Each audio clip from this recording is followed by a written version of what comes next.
తెలంగాణలో తెలుగుదేశం పార్టీని క్షేత్రస్థాయిలో బలోపేతం చేసేందుకు కార్యకర్తలను యాక్టివ్ చేసేందుకు ఆ పార్టీ నేతలు సరికొత్త కార్యక్రమాలకు శ్రీకారం చుట్టారు. తెలుగుదేశం ప్రజాపదం పేరుతో నియోజకవర్గాల వారీగా ప్రజా సమస్యలపై పోరాటాలు నిర్వహిస్తున్నారు. ఇందులో భాగంగా సికింద్రాబాద్ నియోజకవర్గ పరిధిలో 4 వేర్వేరు ప్రాంతాల్లో ప్రజాపదం కార్యక్రమాలను విజయవంతంగా నిర్వహించారు. తెలంగాణలో తెలుగుదేశం కార్యకర్తలు ఇప్పటికీ ఎంతో బలంగా ఉన్నారని టీడీపీ పోలిట్ బ్యూరో సభ్యుడు అరవింద్ స్పష్టం చేశారు. కొన్ని పార్టీలు ప్రాంతీయ విద్వేషాలను రగిలిస్తూ టీడీపీపై అసత్య ప్రచారాలు చేస్తున్నాయని మండిపడ్డారు. అధికారం ఉన్నా లేకున్నా టీడీపీ ఎప్పుడూ ప్రజల పక్షాన నిలబడుతుందని, వారి సమస్యల పరిష్కారం కోసం నిరంతరం పోరాడుతుందని స్పష్టం చేశారు ఆయన.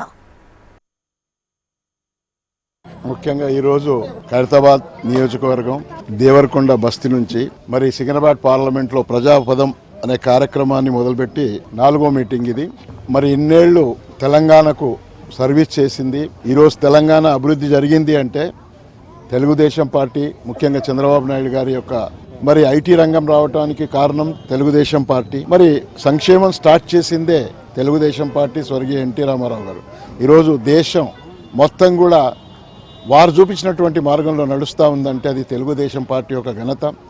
ఉద్యమ పార్టీగా పుట్టి మరి ఉద్యమం పేరు చెప్పుకొని అధికారంలోకి వచ్చిన తర్వాత 10 సంవత్సరాలు వాళ్ళకి అవకాశం ఇవ్వడం జరిగింది. తర్వాత ఇప్పుడు 2 సంవత్సరాలు కాంగ్రెస్ పార్టీకి అధికారం ఇవ్వడం జరిగింది. అంటే అన్ని పాలనలు చూశారు. ఉద్యమకారుడు అయినటువంటి కేసీఆర్ గారి పాలన చూశారు.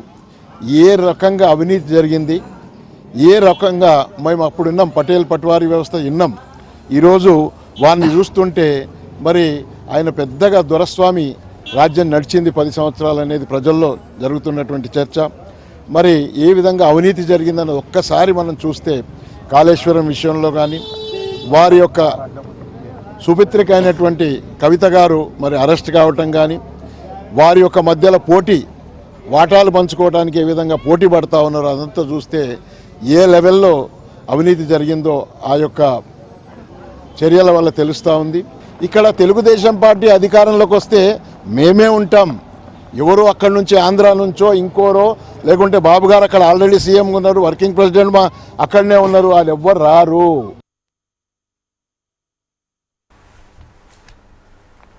మరోవైపు హైదరాబాద్ నగరంలో నెలకొన్న సమస్యలపై టీడీపీ నేత కాట్రగడ్డ ప్రసన్న తీవ్ర ఆగ్రహం వ్యక్తం చేశారు.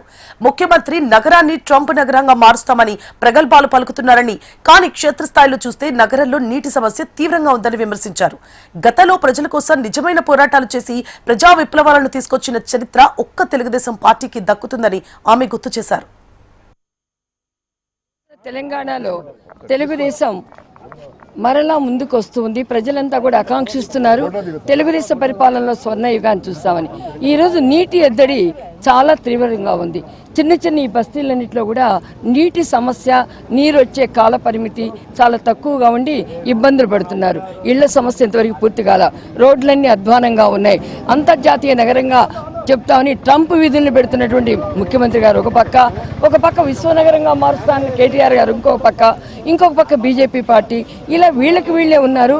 కానీ ప్రజల మధ్యలో ఉన్నది తెలుగుదేశం.